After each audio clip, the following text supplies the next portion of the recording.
We're a classic Whitman story. We were both RAs together at the same time at Anderson Hall. She was another biology major. I think when people think of scientists, they think of people wearing white lab coats and working at benches, but actually a great deal of what scientists do is reading papers and reading books and then writing papers and writing books. One of the great things about the biology major at Whitman was that they required a lot of writing. I took all the writing classes that I could. I was very lucky to write a book in graduate school in the neuroscience program at Stanford. In the neuroscience research I'm doing right now, I'm using a very cool new technique called optogenetics. I study the neural basis of why you get hungry or why you get sleepy, why you get thirsty. The biology of the mind is different than the biology of the pancreas or the biology of the heart in the sense that the mind is really who you are. Whitman really made you ask powerful questions and learn to develop strategies to answer those questions. And I think that as I pursue these neuroscience questions, it's the same philosophy that I learned at Whitman. That in order to feel worthwhile, I had to do something worthwhile. Whitman taught me that if the opportunity doesn't exist, you create the opportunity and you make it work for you. In what I'm doing right now, I carry that same attitude with me, and the first place I really got that was at Whitman.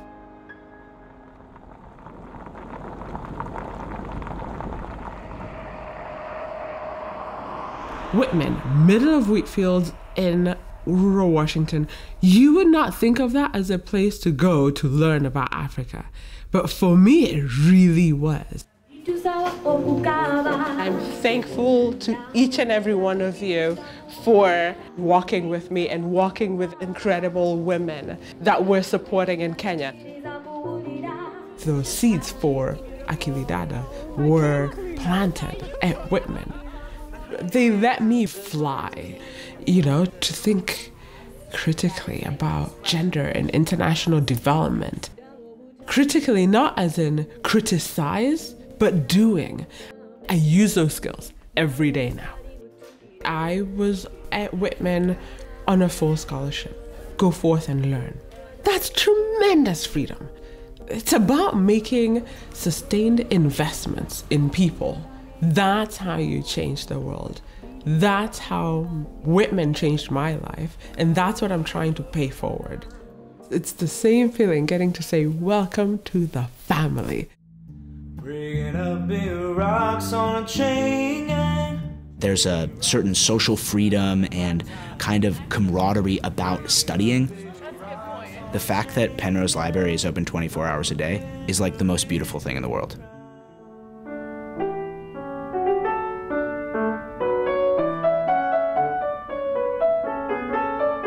I always felt like it was me doing what I was told. Coming to Whitman, that wasn't how it worked. We're not going to tell you what to think. We're not going to tell you what are the right questions to ask. There's mutual respect between professors and students, just feeling like your ideas are being given legitimacy.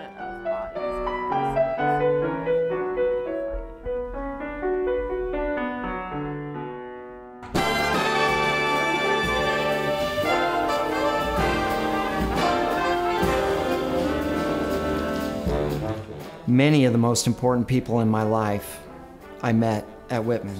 I worked for a company called Western Wireless, which was started by another Whitman alum. It was a time when most Americans didn't have a cell phone, but you could see what was starting to happen. Western was built on the idea that rural markets, for example, Montana and the Dakotas, were valuable. We recognized that the growth that was happening in more developed markets would eventually make it to the less developed markets that those larger players would want to own one day. I think a lot of environments that I've worked in, it's really been a matter of being able to take in a lot of information and figure out what's important, what's not. And really, I think that's what a liberal arts education teaches you to do. Today, I'm an investor, actively investing in startup companies that are fueling the next wave of innovation. Every day, I'm talking to entrepreneurs with new ideas, helping those who are on the front lines point their creativity and their smarts in a direction where they're going to be successful. 10 years ago, I could have never pictured where we are today.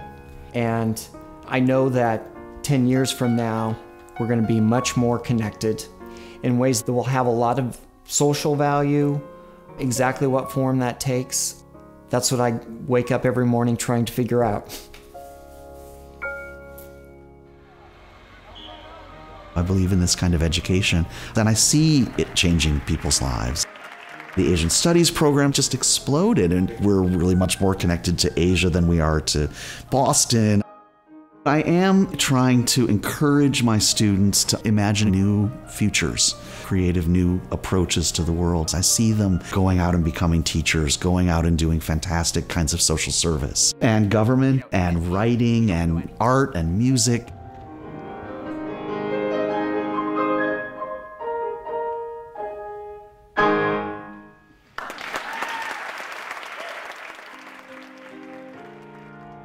If you've ever been in Harper Joy Theater, you see that the walls are wallpapered from many, many years of the theater. We were doing upwards of 12 full-length productions. Fast forward to 15 years later, I have managed 21 different Broadway productions.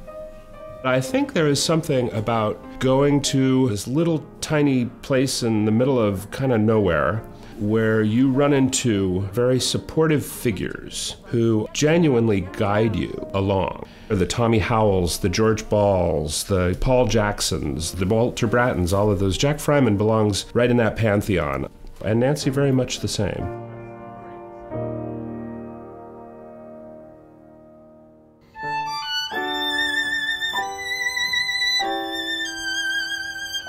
There are habits of mind that you develop at Whitman that will sustain you for your life. I want my students to be good, strong, rigorous thinkers. That's the central goal. But it is important to me what they do with that. The teacher scholar at Whitman, students that are engaged with faculty and research, it's a very intense experience. That we've been through trying times, that there's been a crisis, that there's... Last summer I took Davy Friedman to the National Archives. You have to trust that they've been directed well enough to make decisions and you not look over their shoulders. 1, 2, 1, 2, 3. It's a certain level of challenge that's necessary for you to achieve something. I want to study pre-med and eventually be a doctor, but I'm challenging myself and trying to learn something new. Reading Mouse now, I like the way Spiegelman talks about their relationship and how his father changed after the Holocaust. I can't wait to finish it.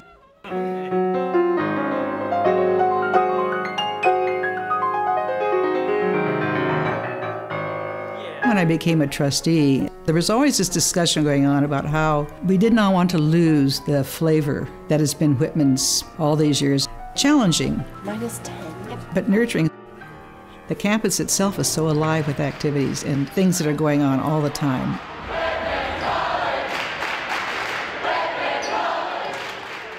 Curriculum has to change because life changes and new subject areas come along. I got involved in the Global Studies Initiative because I actually strongly believe that no Whitman student should leave here without a real educated awareness of the larger world that they live in. They're carrying around the globe and global processes with them every day. Marketing. OSM Radio. In the early 90s, war was erupting here. A war that cost about 100,000 lives. It's very unusual to be a foreigner coming into this environment years after the conflict because, one doesn't really know where the front lines were, what the history was. We all came to Whitman with our own basket of possibilities. But I found in my case that Whitman was a tremendous, powerful influence in shaping who I would become. Yes, we needed to learn the facts as well, but the important question was, now what do you do with it? How do you think? How do you apply that knowledge? That was the skill that Whitman really expected of us.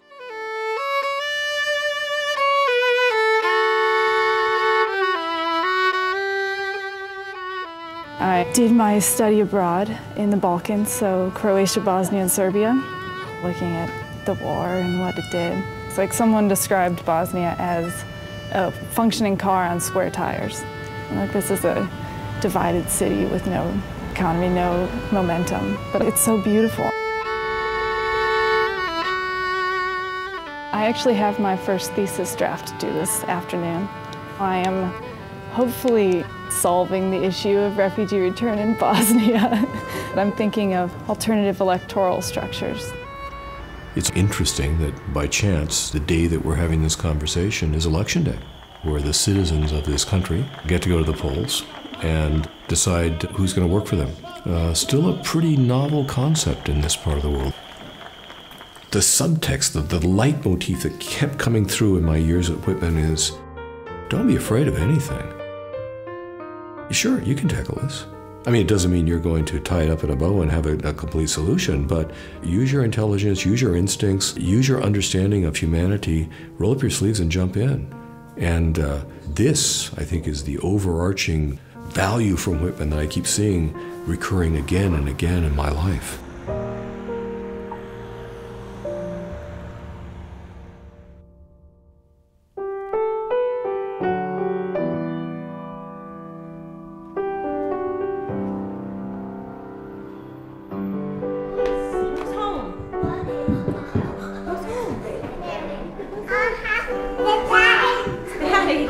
That's probably the great part of Whitman experience too. Have you been reading? Meeting my wife. I'm tremendously fortunate to be married to Jenny and obviously to have these little munchkins. I'm on the train at 6:40. The most wonderful part about my work is that you never know what's going to happen the day you're going to walk in. Clients, issues, global unfoldings, the way they impact the portfolios. I spent the first 17 years of my life in Belgrade. Decided to be an American field service student. Ilwaco High School was the school I went to. The family was absolutely incredible, the Glens, and it turned out to be the best year of my life. And I get a phone call from my father, and he says, I think you should consider staying in that country. Things are not looking good here. And I remember, what are you talking about? As a 17-year-old, it was sort of, my goodness, what do I do now? You know, I'm basically saying goodbye to everything that I ever known. But fortunately for me, I had the Glens. And they said, let's go on a college trip. Looking back at it, it was almost like there's no other place. This was it. It literally changed my life. It's absolutely amazing as to how Whitman, whether it's economics, philosophy, biology, psychology, has the fundamental liberal arts education to take you wherever you want to be, whenever you want to go. So Gary Robbins, being in Bosnia and probably using some of the core aspects of his freshman year education, makes me tremendously proud to be affiliated with a school like that, just like it did to introduce Ryan Crocker when he was in New York to my clients. I had great fortune through this whole journey. By far the biggest, yes, the biggest part of that was Whitman. 1, 2, 1, 2, 3.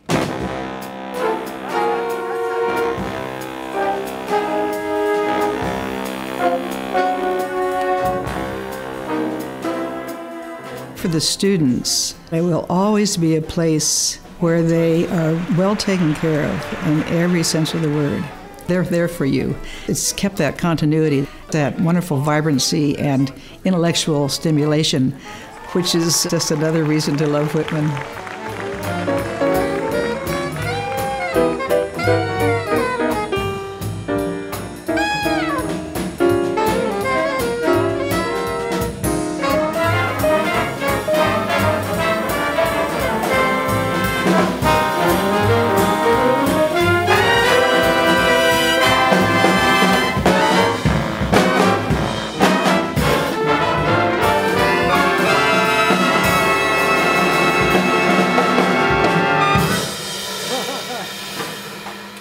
Yeah, if you fade out on that note, probably your best not to try to get the E to go to the